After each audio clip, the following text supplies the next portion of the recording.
નમસ્કાર ખેડૂત મિત્રો, નટરાજ થ્રેસરે અર્બન મોડેલમાં 2025 અને 26 ની સિઝન માટે ઘણા બધા સુધારા વધારા કરેલા છે. હવે જે છે આ મોડેલમાં ટોકરીની સ્પીડ વધઘટ કરવા માટે 5 સ્પીડ આપેલી છે. ઘણા ખેડૂત મિત્રોને એવો પ્રશ્ન હતો કે ક્યારેક અમુક પાકમાં અમુક ખેડૂતને સ્પીડ ઘટે છે, તો બંને બાજુ કોમ્બો પુલી આપેલી છે, જેથી ઘણી બધી પ્રકારની જેટલી સ્પીડ જે પાકમાં કરવી હોય એ મુજબ થઈ શકશે. પેલા થ્રેસરમાં રેડિયલ ટાયર આવતા, હવે એને ટાયરની ડિઝાઇન બદલી નાખી છે, ટાયર હેવી કરી નાખ્યા છે, વ્હીલ પ્લેટ પણ હેવી કરી નાખી છે અને રેડિયલ ટાયર છે કાઢી નાખ્યા છે. થ્રેસરમાં 4 બ્લોવર કરવામાં આવેલા છે. જે પેલા વેક્યુમ હતું એ કોઈ પણ બ્લોવર સાથે જોઈન્ટ કરેલું હતું, પણ હવે જે છે વેક્યુમ માટે આખું બ્લોવર અલગથી કરી દીધું છે, જેથી કરીને આ વેક્યુમ છે પૂરેપૂરી હવા ખેંચી શકે. ચારવા માટે થઈને ચારણા પેલા 28 ઇંચની પહોળાઈ વાળા આવતા, હવે જે છે 36 ઇંચની પહોળાઈ વાળા છે.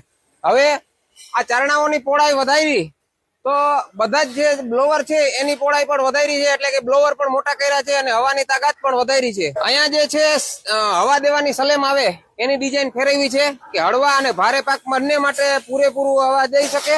અને પેલા જે છે નીચે પતરું આવતું બધા થ્રેસરોમાં, હવે આ આખું અહીંયાનું બે બાજુના મોઢા હલે છે, જેના ફાયદા એ થાય કે પેલા પતરું આપણે નીચે કરતા તો હવા જે પ્રેશર હોય એ પૂરો થઈ જતો. હવે આને તમે હવા ઉપર નીચે કરો એટલે આખો ફ્લો છે આમ નીચે ઉપર આ રીતે થઈ શકે. એક મોટો ફેરફાર એ છે કે અહીંયા ગેરબોક્સ આવતું પેલા, એ ગેરબોક્સ કાઢી અને અહીંયા અવડા આટાના પટ્ટા આપી દીધા છે. એના દ્વારા જે પેલા ગેરબોક્સ પછી 2 ચોકડી આવતી, પછી 2 પેડેસલ આવતા, એ બધું કાઢી અને અહીંયા હેવી સાફ્ટિંગ સાથેના ડાયરેક્ટ અહીંયા ગેર વગરનો જે છે ચારણો હલાવવાનું કરી નાખ્યું છે. અને બીજો પણ ફાયદો થાય કે પેલા જે છે ચારણો હલાવવા માટે કોઈને સ્પીડ વધઘટ કરવી હોય તો એ ઓપ્શન નહોતું. હવે અહીંયાથી પુલી ચેન્જ કરીને ચારણાની સ્પીડ પણ વધઘટ થઈ શકે છે. અને અહીંયાનું જે છે મેન્ટેનન્સ 0 થઈ ગયું છે. ખાસ કરીને કટર જારી બદલવામાં બહુ અગવડતા પડતી, કારણ કે થ્રેસર મોટું, કટર જારી આખી અને 3 ફૂટની, એટલે કટર જારીનો વજન ઘણો થઈ જતો. જેમાં અહીંયા ફ્રેમ આવતી એંગલની, અહીંયા જયારે પણ પાક બદલે કટર જારી બદલે ત્યારે બધા જ કટર જારીમાં એંગલ પણ બદલાવવા પડતા. હવે એમાંથી સુધારો વધારો કરી અને ફિક્સ ફ્રેમ અંદર આપી દીધી છે.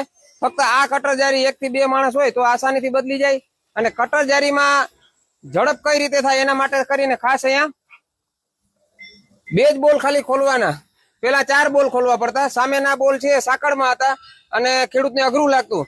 હવે અહીંયા ફક્ત 2 જ બોલ ખોલી અને હેન્ડલ થી કટર જારી ખોલો એટલે સીધી બહાર નીકળી જાય. સામે કોઈ પણ પ્રકારનો કટર જારીની અંદર બોલ આવતો નથી. કટર જારી ઉપર નીચે કરવા માટે પેલા તમારે આખું જે છે ડ્રમ ખોલવું પડતું, કટર જારીને સાંકળમાંથી બોલ ઉપર નીચે કરવા પડતા. એના બદલામાં હવે કંપનીએ અહીંયા 8 બોલ આપી દીધા છે. બધી કંપનીઓમાં અહીંયા અંદર આપેલા હોય છે, પણ અહીંયા સાંકળ પડે એના માટે અહીંયા સામે આપી દીધા છે. ચાલુ થ્રેસરમાં તમે આસાનીથી કટર જારી અહીંયાથી ઉપર નીચે કરી શકો. સામેની બાજુ પણ એ જ રીતે છે, એટલે જે છે ખેડૂતને ઉપર નીચે જારી કરવાનું એકદમ સહેલું થઈ ગયું છે. અત્યારથી જે કોઈ ખેડૂત મિત્રો થ્રેસર બુક કરાવશે એના માટે કંપનીએ આ ગ્રીસ ગન, કોઠીવાળી ગ્રીસ ગન છે અને એની સાથે આ ડબલ હેન્ડલ વાળી નિપલ બધા જ ખેડૂતો અત્યારથી બુક કરાવશે અને એકદમ ફ્રીમાં આપવામાં આવશે. થ્રેસરની વધુ જાણકારી માટે તમને કંપનીના નંબર ડિસ્પ્લે ઉપર આપેલા છે, એમાં કોન્ટેક્ટ કરી શકો છો.